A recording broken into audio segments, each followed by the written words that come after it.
I'm now pleased to introduce Bob Carrigan, who will present the Corporate Citizenship Award to Sandra Peterson. Bob is the chairman and CEO of Dun and Bradstreet, which provides data to businesses about credit history, risk exposure, and supply chain management.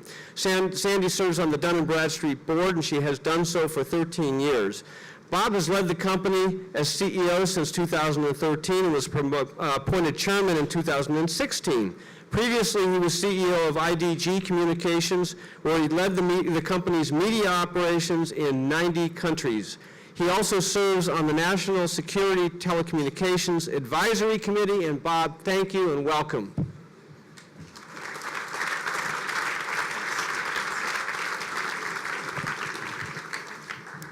Well, thank you, Steve, and good evening, everyone. As I thought about the best way to introduce Sandy as the recipient of the Corporate Citizenship Award tonight, I began by poring over her professional biography, and I tell you, I could easily spend an hour waxing lyrical about her many professional achievements. Not only has Sandy been named one of Fortune magazine's most powerful women several times, but she is for sure one of the world's leading executives, having accomplished so much at companies such as Whirlpool, Nabisco, Bayer, and Johnson & Johnson. And while her many achievements at these companies should be admired and applauded, to me, that's not what truly defines Sandra Peterson. You see, I had a unique opportunity to work with Sandy, and Steve said she's a current board member. She was a long-standing board member of Dun & Bradstreet, but is no longer. But I had a chance to work with her for a few years, and here are some of the words that come to mind when I think about Sandy.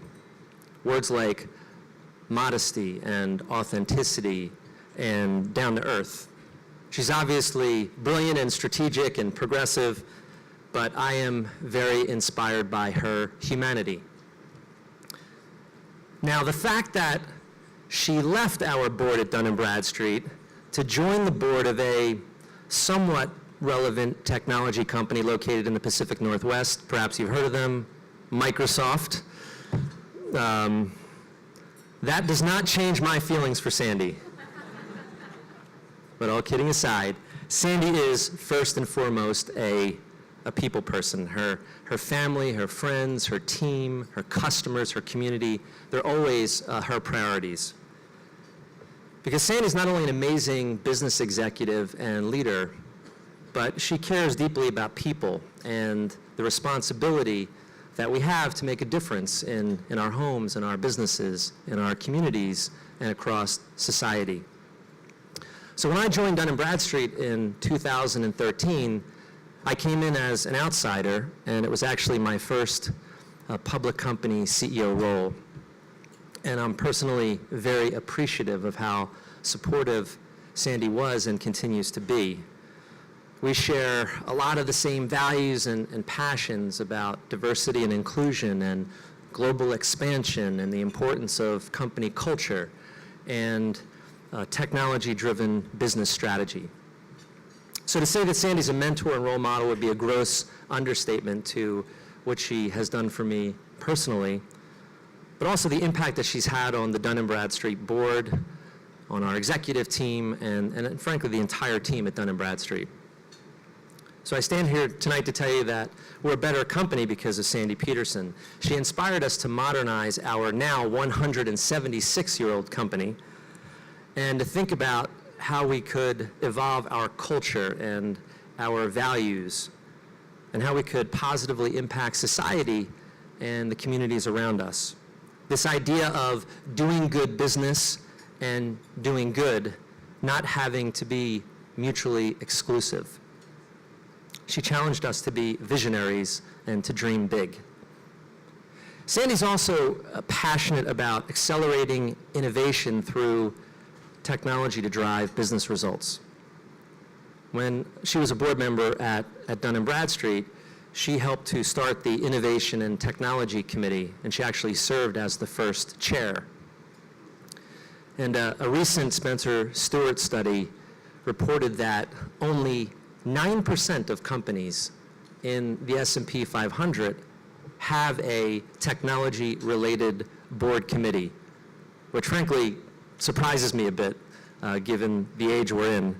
So I'm grateful to Sandy and our board for having the vision and to place us in this important focus in this vital area. So at Johnson & Johnson, Sandy has led the idea to use technology to transform healthcare as we know it today. And that's precisely what they're doing. From developing 3D printing technology that's radically changing how Johnson & Johnson conceptualizes and designs and manufactures and delivers solutions, to creating wearables and on-demand content to aid new parents, to helping people prepare for and improve outcomes of their orthopedic surgery. Johnson & Johnson is using and tailoring the latest technology to improve human health. How's that for inspiring? So Johnson & Johnson has always been a leader when it comes to corporate citizenship. And under the direction of Chairman and CEO Alex Gorski and Sandy Peterson, the idea of doing good business and doing good is a model we should all follow. Johnson & Johnson Health for Humanity 2020 is a vision that focuses their organization around helping more people live healthier lives with the ideas they generate, the products they make, and good habits they create. It's a noble pursuit and a vision that is having measurable impact. And I'm quite confident that it is Sandy's relentless focus on diversity and inclusion, the community, and on the responsibility of companies to do the right thing that is having an indelible impact on Johnson & Johnson, the healthcare industry at large, companies like Dun and Bradstreet, and in communities all over the world. So I can think of no one more deserving than Sandy Peterson and Johnson & Johnson for being recognized with the Corporate Citizenship Award this evening. So please join me in congratulating an amazing leader, a role model, a mentor and friend, ladies and gentlemen, Sandy Peterson.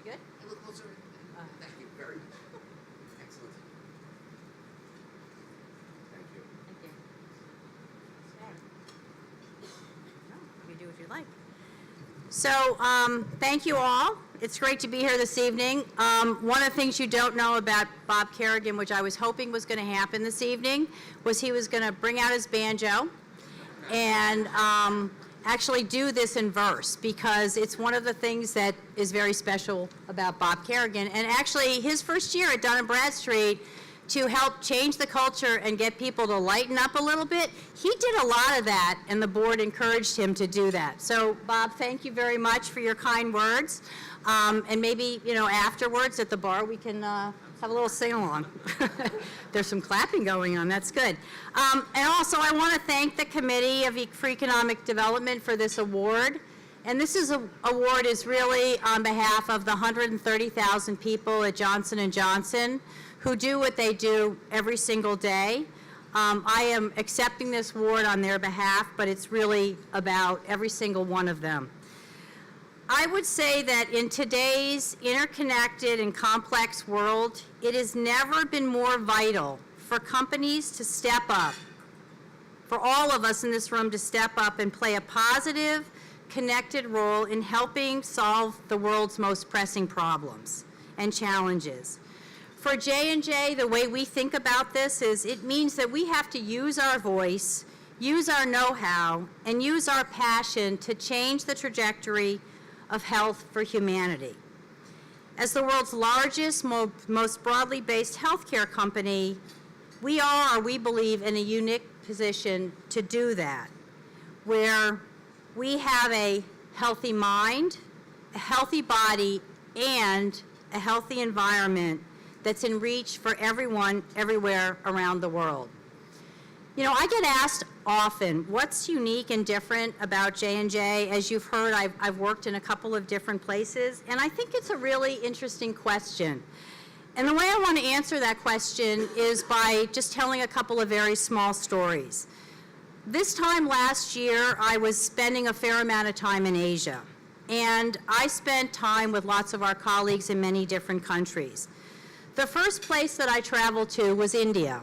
And those of you who know much about India as a country know that more people live in poverty in India than anywhere else in the world, that more children have endemic malnutrition than anywhere else on this planet, and that a recent study showed that 40% of pregnant Indian women are underweight, and most heartbreaking, 1 in 199 women in India in this modern age still die of childbirth. That is 1 death every 10 minutes. Think about how many women will die this evening in India while we're here in this ballroom. When I was in Mumbai, I spent some time in a slum in Mumbai, and many of us unfortunately saw the glamorization from Slumdog Millionaires about what are those slums like. There's no running water, there's no electricity. There are people who come to those communities from the far outreaches of India to try to eke out a living. What we have been doing in that community is creating the opportunity for women with very simple mobile technology to get access to very, very basic health care. Many of these women are illiterate, but once or twice a week, we have found a way to engage with these women through pictures, through voice activation, through one person in that little community to let them borrow their very, very simple 2G phone to actually fundamentally change their own view of their health, the view of the health of their baby, and also have a little bit more control over things like spacing, which for a Muslim woman to talk about is a very big deal. We've been doing this work in India for a couple of years. We're changing the lives of millions of women in India by doing this work, and we have many colleagues that are doing this kind of work day in and day out. Guess what? We make no money on any of this. We're doing it because it's the right thing to do, and it's important that we do this. I also, after that point in time, I went to Fukushima. It was on the 5th anniversary of the tsunami and the terrible destruction that happened in Japan. Many of you know much about that, but we have a lot of facilities in that part of Japan, and we gave and supported an immense amount of work to bring people back from the terrible situation that they were in, but also help the children that literally in a Japanese culture were told you cannot touch nature because it will hurt you. That's a very difficult thing in a Japanese culture to be part of. We are partnering with people in that community to do that. And unfortunately, much closer home, most of us have experienced what's happened in the last 2 weeks between what's happened in the southeast of the United States, Caribbean, Puerto Rico, many of those communities.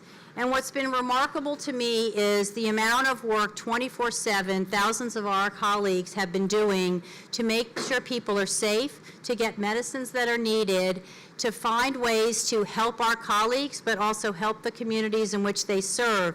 Nobody asked, am I getting paid overtime? Nobody asked any questions.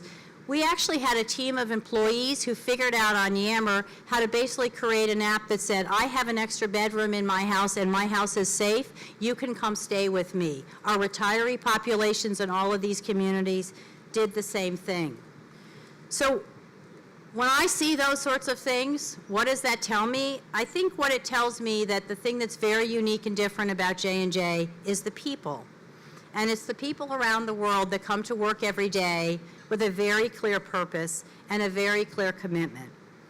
Those of you who know us as a company that's 130 years old. We started on the riverbanks of the Raritan River in New Brunswick, New Jersey. Not a terribly sexy, interesting place, but not a bad place to be. And we started during the Civil War because the brothers who started this company, they were their version of entrepreneurs in those days, realized that more people were dying from infection from surgeries than they were dying from other things in the Civil War. And they invented the first sterile gauze pads that saved millions and millions of lives around the world. That was a very small start. We now are 250 operating companies in more than 60 countries around the world. And one of the fun things that many of you in this room know about J&J also is our credo. It's 75 years old. And it is the compass, the moral compass that we have as employees at J&J. And the thing that's so remarkable about the credo is that it is very focused on what guides us as individuals and what's most important to us.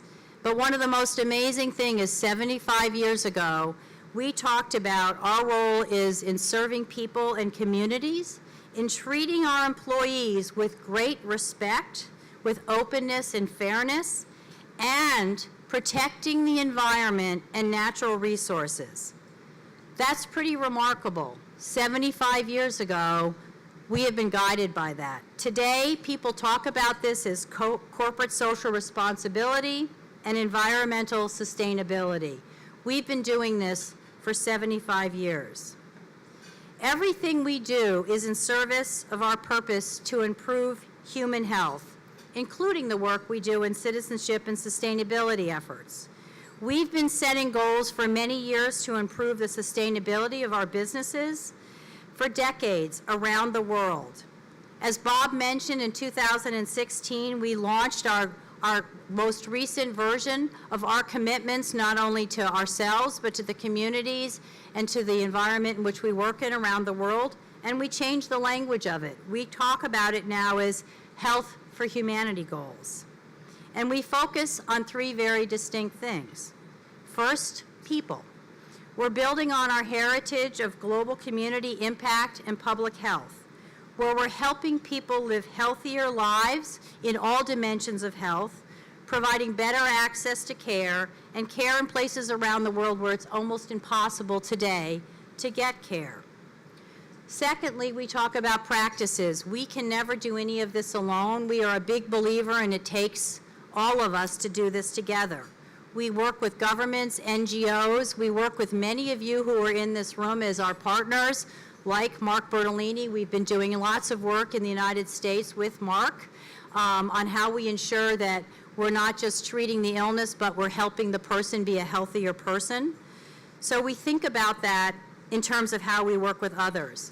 But the third one, and I think it's so important for all of us as corporate leaders to be very focused on. We believe healthy people and a healthy business needs a healthy planet. So that we're making the places where we live, where we work, and we sell our products healthier by using fewer and smarter resources that move us much closer to a world without waste. It is critically important, and I call on all of us as corporate leaders to focus on that because it is so critical to what we do. I could give you many, many statistics about all the things that we do and how we measure our progress every single year, and we're never satisfied with what we're doing because we always believe that we need to do more. We are obviously, like many other companies, a supporter of the United Nations Sustainability Development Goals, and we're very committed to those because we care for people and the planet like our collective health depends on it, because we believe it actually does. So I'm very honored tonight to play a role in helping further this view of what corporate responsibility is, and I'm very honored to accept this award on behalf of my 130,000 colleagues at J&J and all our partners that we work with around the world to make the planet healthier so that we can ensure that human beings will be healthier. Thank you.